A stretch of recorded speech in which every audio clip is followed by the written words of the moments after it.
Good morning class 10th। Previous class में हम लोगों ने चैप्टर नंबर 8 स्टार्ट करा था, जिसमें हमने 2 वीडियोस मैंने बना लिए हैं इस चैप्टर की। आज है 3rd वीडियो, जिसमें हम पढ़ेंगे एल्बर्ट बिल। एल्बर्ट बिल क्या है?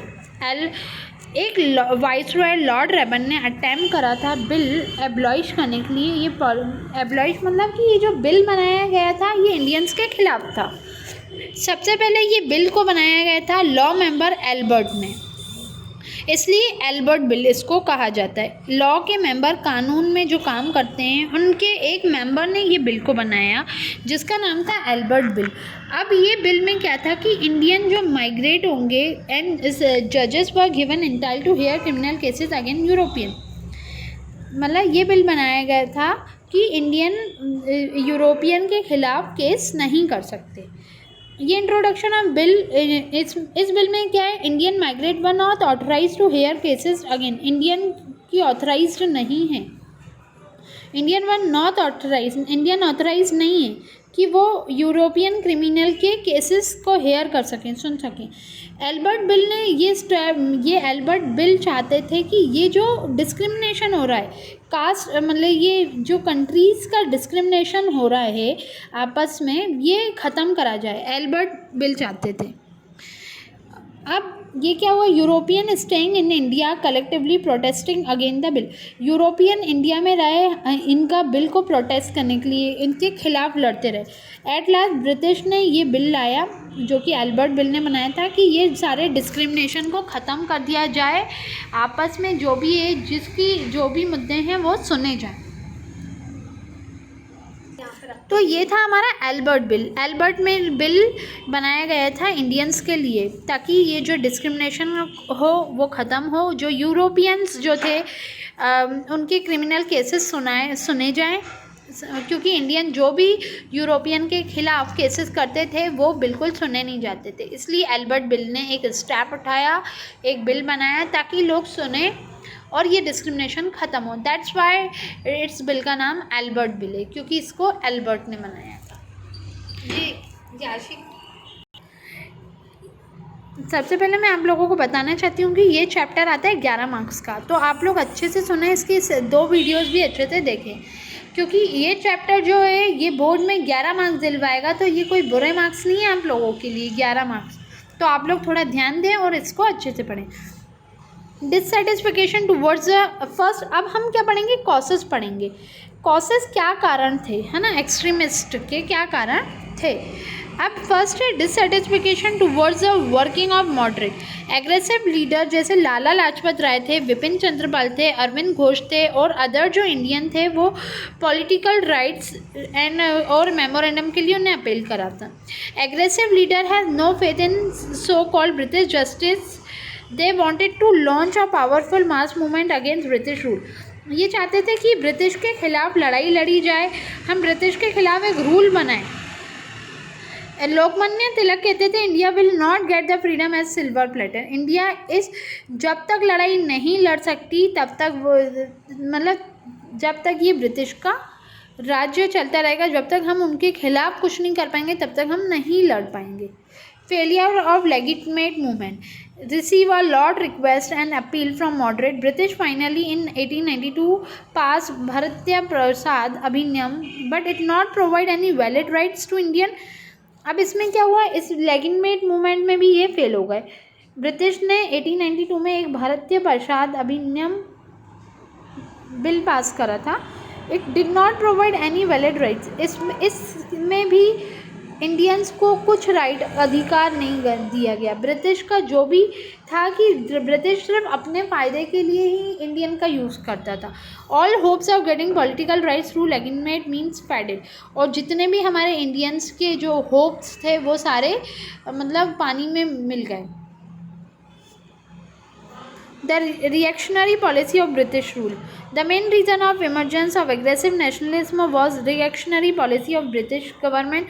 Whatever promises Indian were given through the and Queen Victoria in their true spirit. अब क्या हुआ कि क्या रीज़न था कि नेशनलिज्म के लिए हमारे जो लीडर थे वो इतने ज़्यादा एग्रेसिव थे, क्या रीज़न था? क्योंकि इंडियंस को किसी भी चीज़ में वो एक्सेप्ट नहीं कर रहे थे, किसी भी चीज़ में उनको राइट नहीं दे रहे थे, अथॉरिटी नहीं दे रहे थे। वो इंडियन को अपने हाथ से चलाना, मतलब अपने उंगलियों पे नचाना चाहते थे। तो ये कारण था ब्रिटिश का ज़्यादा से एग्रेसिव होने का। They follow their true spirit, the policy of exploitation and discrimination continue as before. जैसे पहले चलता था, जो भी पॉलिसी आई, नई नई पॉलिसी आई, बट इसमें इंडियंस का कोई भी अथॉरिटी नहीं दी थी इंडियंस को। The attitude of British administration was completely rashly prejudiced and inhuman towards Indian. British का जितना भी रैशनल डिसीजन रहता था, वो इंडियन के खिलाफ ही डिसीजन लेते थे, कभी भी इंडियन का साथ नहीं देते थे। इस वजह से हमारे जो इंडियंस फ्रीडम फाइटर थे वो बहुत ज़्यादा एग्रेसिव थे। Economic policy of British government, Indian agriculture and industry suffer a major setback due to economic exploitation. Indian के एग्रीकल्चर हो या इंडस्ट्री सेक्टर हो, इन लोगों ने बहुत ज़्यादा सफ़र करा है ड्यू टू ब्रिटिश के कारण। The impact of duty remove from British goods which cost a heavy loss. जब भी इम्पोर्ट ड्यूटी होती थी, क्या करते थे ब्रिटिश, क्या करते थे, हमसे सस्ता माल लेते थे और बाहर महंगा बेचते थे, और हमें उतने पैसे भी नहीं देते थे जितने कि हमारी उसकी कॉस्ट है। तो इसलिए इंडियन को लॉस हो रहा था। अब सोशल और कल्चर की बात कर लें तो उसमें भी इंडियंस को कोई भी उनके कल्चर्स को फॉलो करने नहीं दिया जाता था, उनकी फीलिंग को रिस्पेक्ट नहीं करते थे, उनको अपने लिए सेल्फ कॉन्फिडेंस नहीं था, इंडियन को सेल्फ रिस्पेक्ट नहीं बची थी। आर्य समाज और स्वामी दयानंद सरस्वती जो थे, इन्होंने इस अपनी सोसाइटी की, अपने कल्चर के लिए लड़ाई लड़ी ताकि वो अपने रिलीजियस को, अपने कल्चर को फॉलो कर सकें, उनको फेस्टिवल मना सकें, इन सब के लिए। नेशनलिस्ट जैसे बाल गंगाधर तिलक, लाला लाजपत राय, ये सब जो थे ना, ये सब जो थे, इन लोगों ने क्या करा, लड़ाई लड़ी गई थी। अब है natural calamity during the last decade.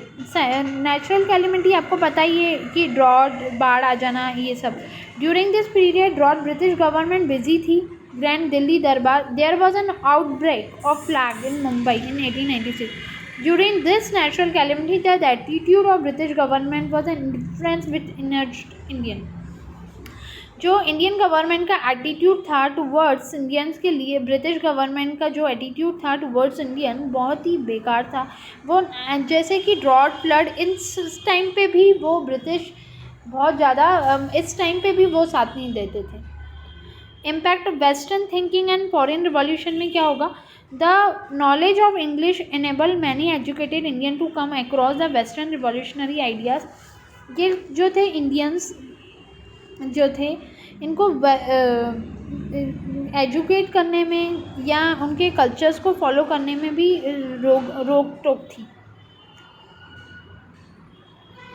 रोजी, वॉल्टियर, मंजनी, बुक, Garibaldi were the ones who influenced the most.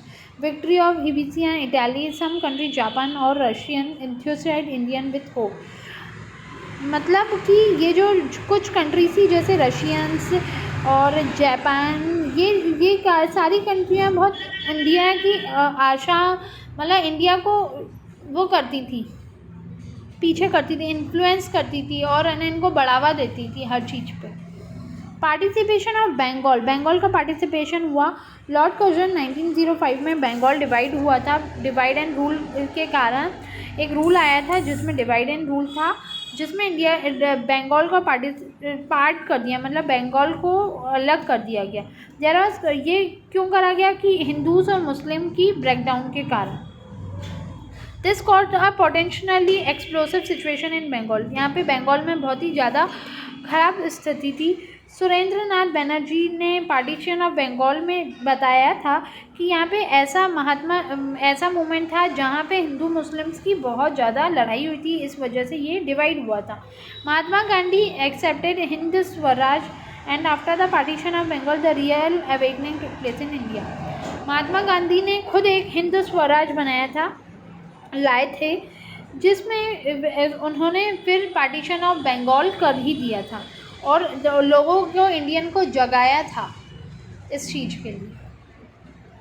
तो ये थे हमारे 8 पॉइंट्स, तो जिसमें कि हम लोगों को ये कॉसेस पढ़ने हैं और समझना है और इसको लर्न करना है। Thank you class. अब अपना चैप्टर कंप्लीट होता है, इसके शॉर्ट आंसर्स मैं आप लोगों को PDF सेंड कर दूँगी, उसके थ्रू आप लोग लिख लेना। और थैंक यू।